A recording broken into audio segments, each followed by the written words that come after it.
గత ప్రభుత్వంలో రాష్ట్రంలో ఎక్కడా అభివృద్ధి లేదని కావున ఈ రోజు మంత్రి నారాయణ ఇంట్లో ఎమ్మెల్యేలు అందరం కలిసి రాష్ట్ర అభివృద్ధి గురించి చర్చించడం జరిగిందని ఈ మేరకు మంత్రులు మీడియాతో మాట్లాడారు. వాళ్ళకి ఆ భూములు చెందేటట్టుగా చేయాలని చెప్పి మా అందరి అభిప్రాయాలు మంత్రులతో షేర్ చేసుకున్నాం.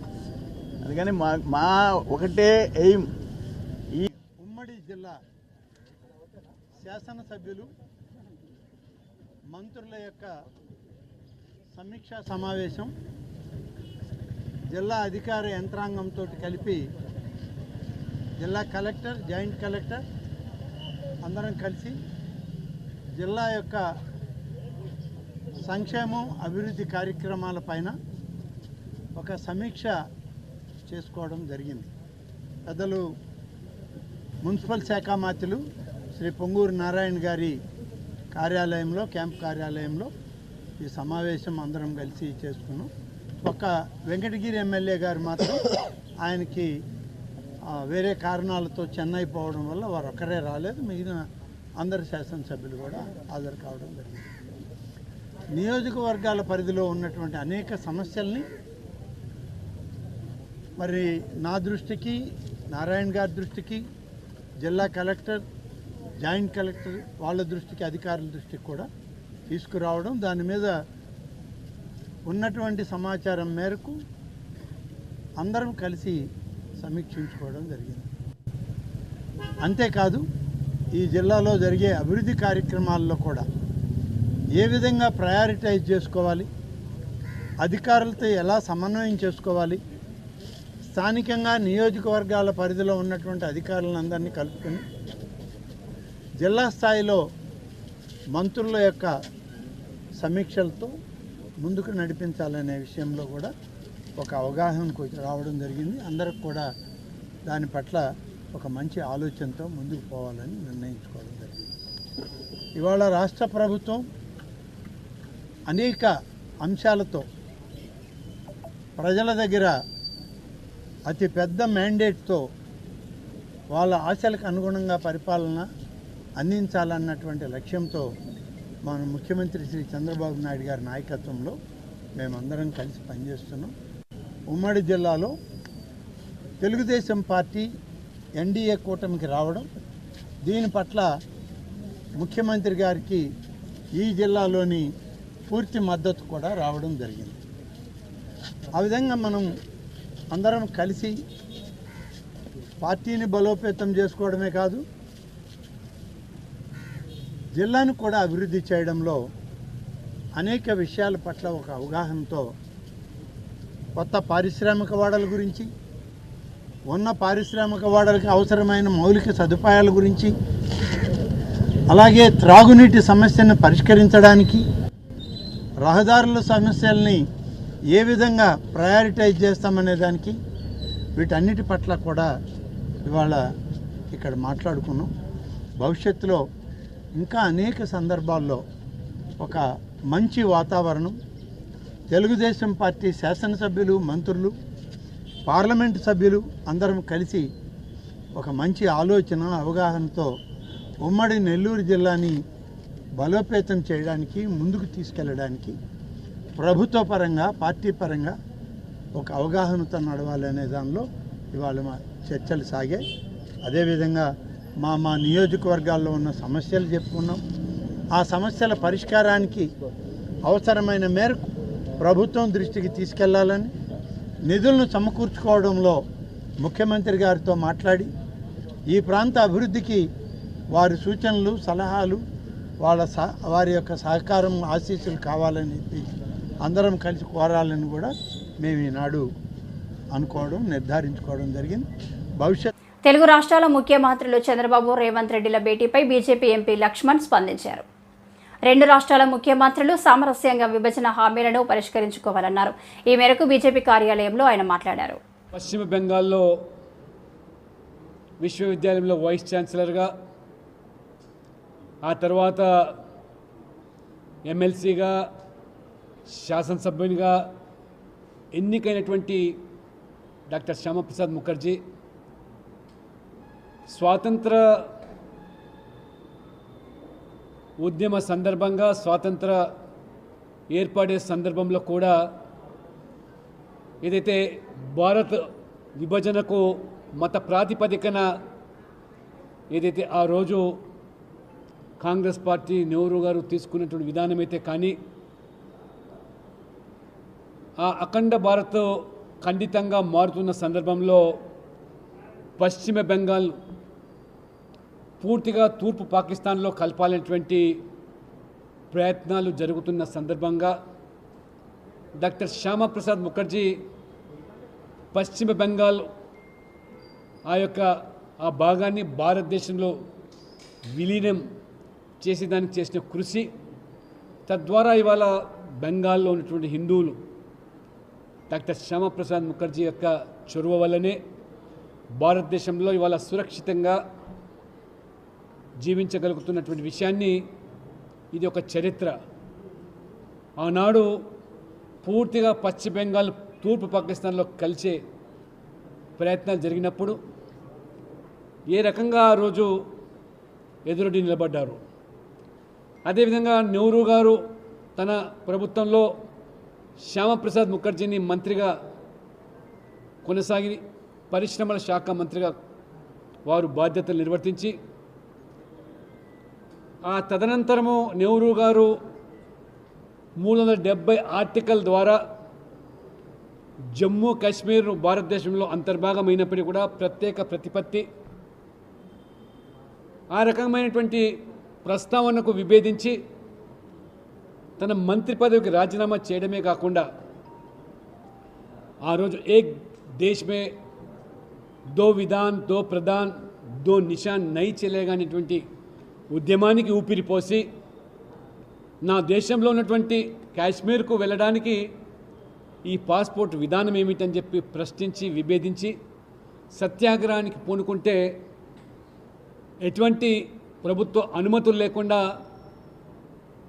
స్వదేశంలో నేను కాశ్మీర్కు వెళ్తానని చెప్పి భీష్మించుకొని వారు ఆ కార్యక్రమానికి నాంది పలికితే కాశ్మీరు ఆ యొక్క భూభాగంలో అరెస్ట్ చేసి వారిని జైలు పాలు చేస్తే చివరికి జైల్లోనే అనుమానాస్పద స్థితిలో వారు మరణం సంభవించడము, తదనంతరము దేశవ్యాప్తంగా ఏదైతే ఆ ఉద్యమం తీవ్ర రూపం దాల్చిందో దాని పర్యవసనమే ఆ రోజు ఈ యొక్క ప్రత్యేక జెండా లేదా కాశ్మీర్ ముఖ్యమంత్రి సైతం కూడా ప్రధానమంత్రిగా భావించేటువంటి పరిస్థితి నుంచి ఆ రోజు ప్రభుత్వం ఉపసంహరించుకున్నప్పటికీ 370 ఆర్టికల్ కొనసాగడం, చివరికి డాక్టర్ శ్యామప్రసాద్ ముఖర్జీ యొక్క బలిదానము, వారి త్యాగ ఫలితమే వారి రాజకీయ వారసులుగా ఈరోజు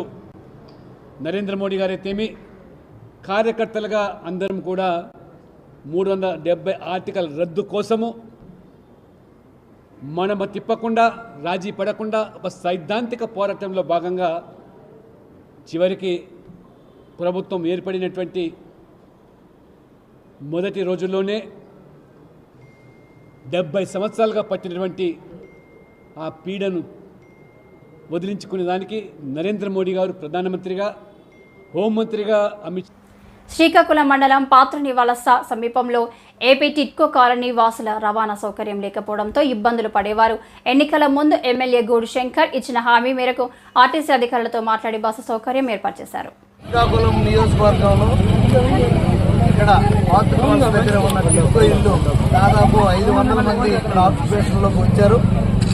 అయితే వీరికి మౌలిక వసతులు కానీ ట్రాన్స్పోర్టేషన్ కానీ చాలా ఇబ్బందులు పడుతున్నారని తెలిసింది. ఎలక్షన్ ముందు నాకు అడగడం జరిగింది.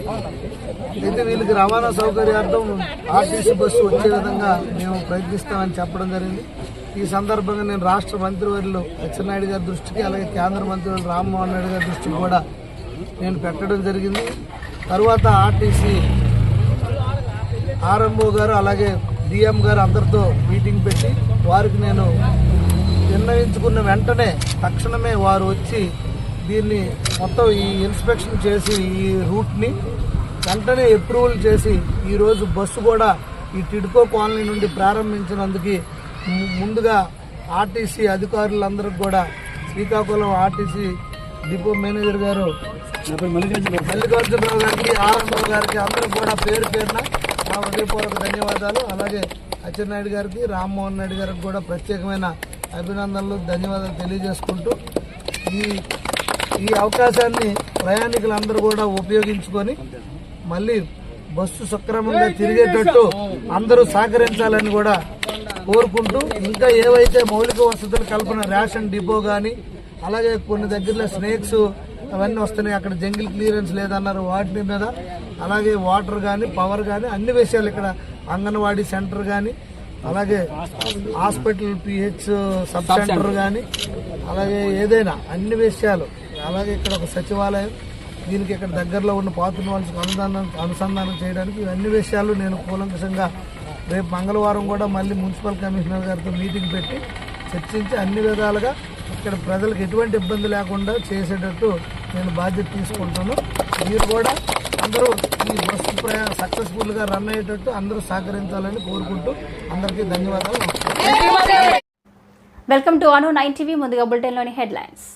గత 5 ఏళ్ల వైసీపీ పాలనలో గాజువాకలో రేషన్ మాఫియా కొనసాగిందని, దీని వెనుక అధికారుల హస్తం ఉందని తెదేపా ఆరోపించింది. వైకాపా పాలనలో రాజ్యమేలిన రేషన్ మాఫియా గాజువాక. గత 5 ఏళ్ల వైసీపీ పాలనలో గాజువాకలో రేషన్ మాఫియా కొనసాగిందని, దీని వెనుక అధికారుల హస్తం ఉందని తెదేపా ఆరోపించింది. ఈ మేరకు పాత గాజువాక పార్టీ కార్యాలయంలో శనివారం ఏర్పాటు చేసిన విలేకరుల సమావేశంలో నియోజకవర్గ సమన్వయకర్త ప్రసాదుల శ్రీనివాసరావు మాట్లాడుతూ, గడిచిన 5 ఏళ్లలో ప్రజాప్రతినిధులు, అధికారులు అండదండలతో రేషన్ మాఫియా విలయతాండవం చేసిందని ఆరోపించారు. కూటమి ప్రభుత్వంలో ఇటువంటి నాటకాలకు అడ్డుకట్ట తప్పవని హెచ్చరించారు. పేదలకు అందాల్సిన రేషన్ బియ్యాన్ని పక్కదోవ పట్టించాల్సి చూస్తే ఊరుకునేది లేదన్నారు. మాఫియాపై అధికారులు నిఘా పెట్టారని, అధికారులు కళ్ళుగప్పి దొంగచాటుగా వ్యాపారం చేసే వాళ్లకు ఉపేక్షించేది లేదన్నారు. కార్యక్రమంలో నాయకులు దాసేంద్ర, చెరుకూరి నాగేశ్వరరావు, రట్టి వాసు, మణి, పంచదార్ల ఉగ్రం, సింగూరు అనంత్, బైపిలి గాంధీ తదితరులు పాల్గొన్నారు. ఒక సామాన్యమైన రిపోర్టర్ గా నేను 5 వ్యాన్లు సీజ్ చేయించాను గత 3 రోజులు. ఈ ఏఎస్ఓ ఇన్ని రోజుల నుంచి ఇక్కడ ఉండి ఏం చేస్తున్నాడు? మీ పార్టీ లెటర్ హెడ్ మీద కలెక్టర్కి ఏదైనా కంప్లైంట్ చేస్తారా? ఈ అంశాన్ని నేను అధ్యక్ష వారి దృష్టికి తీసుకొస్తాం. ఆయన రేపు వస్తారు. నాకున్న సమాచారం ప్రకారం ఇప్పుడే కాదట, గత వైసీపీ అధికారులు వచ్చిన మరుక్షణం నుంచి ఎప్పుడైతే మొబైల్ ట్రాకింగ్ స్టార్ట్ అయిందో, మొబైల్ కంపెనీ, అప్పటి నుంచి వెచ్చలు. అంటే నీకు విచిత్రం ఏంటంటే, ఆ రైస్ మాఫియా అన్నాడు ఆ వ్యాన్లోనే ఉంటాడట, కుర్చీ బ్యాగ్ పట్టుకొని తప్పనంతా డబ్బులు ఇచ్చేదట. ఎన్ని కేజీలు అంటే అమ్మా అని ఒక వేదో ఇచ్చేసి దానిపైన వాళ్ళు ఏంటంటే మాకు కూడా గ్రహించాం. మొన్న ఈ వైసీపీ నాయకులు ఒకరందరూ, నేను ఒకటే చెప్తున్నా, వైసీపీ నాయకులకు, ముఖ్యంగా వైసీపీ నాయకులకి, మేము ఏనాడు కూడా మీ నాయకులు ఇంటూ గడప తొక్కలేదు. ప్రజలకు కాదు, ప్రజలు ఎన్ని రోజులైనా ఏ క్షణం ఇక్కడ రావచ్చు. ఎమ్మెల్యే గారు వైసీపీ నాయకులుగా చలామణి వారు. మేము ఏనాడు మా హితం కోరి, మా స్వార్థం కోరి మీ ఎమ్మెల్యేలు ఇంటికి రాలేదు, మీ ఎంపీల ఇంటికి రాలేదు. మీరు కూడా ఆ గౌరవంగానే ఉండండి అంతే తప్ప మీరేదో ఇక్కడికి వచ్చి ప్రజాహితం కోరైతే ఎవరైనా రావచ్చు, వ్యక్తిగత స్వభావాలకు వస్తే మాత్రం ఉపేక్షించేది లేదని చెప్పి నేను హెచ్చరిస్తా ఉన్నాను.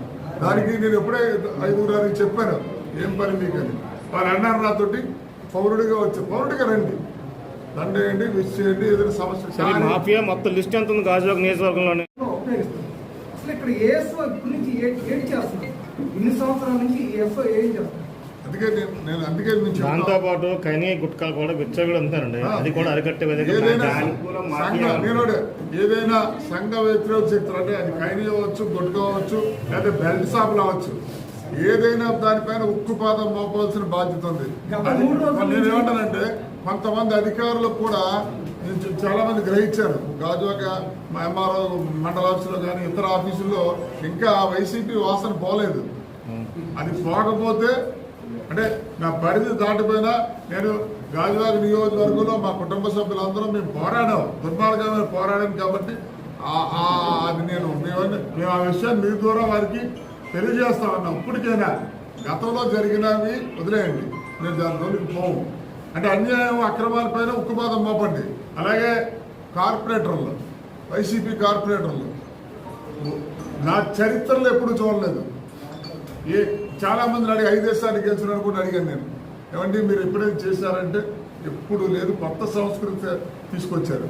వైసీపీ కార్పొరేటర్ల ముఖ్య వాళ్ళ వార్డుల్లోనూ ఫ్లోర్కి 1,00,000, 2కి 3, 4, 5, 10 లక్షలు వీటిపైన కూడా జీవీఎంసీ వారు విజిలెన్స్ దర్యాప్తు జరిపించారు. వారిపైన ఉక్కుపాదం మోపాలి. భవిష్యత్తులో దాని మీద కూడా మేము వెళ్ళి రిప్రజెంట్ చేస్తాం. ఎందుకంటే ఈ గాజువాక నియోజకవర్గంలో కొన్ని వార్డుల్లో అద్భుతమైన మెజార్టీ వచ్చిందంటే కారణం అదే.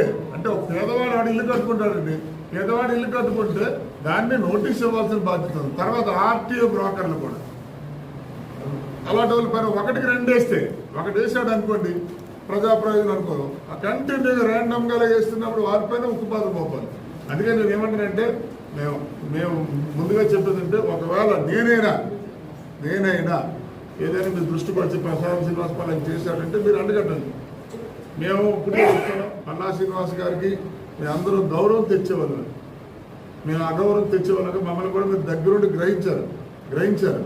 కాబట్టి ఏదైనా ఉంటే మేము సరి చేసుకుంటాం, మీరు కూడా మాకు తెలియ పలానా ఎలా ఉందని చెప్పి. ఎందుకంటే 5 సంవత్సరాలుగా ఎన్నడూ లేని విధంగా నేను చూసాం ఇక్కడ ఎలాగైనా వ్యవస్థలన్నీ అర్థం. మార్కెట్ అవసరాలకు అనుగుణంగా యువతకు నైపుణ్య శిక్షణ ఇచ్చి వారికి ఉద్యోగాలు కల్పించేందుకు కృషి చేస్తామని మంత్రి కొండపల్లి శ్రీనివాస్ చెప్పారు. ఈ రోజు విజయనగరంలో ఆయన మాట్లాడుతూ, గత 5 ఏళ్ళుగా స్కిల్ డెవలప్మెంట్ మీద పూర్తిగా నిర్లక్ష్యం జరిగింది. మహిళా ప్రాంగణం అయితే 2 ఇయర్స్ నుంచి కూడా ఎటువంటి ప్రోగ్రాం లేదు.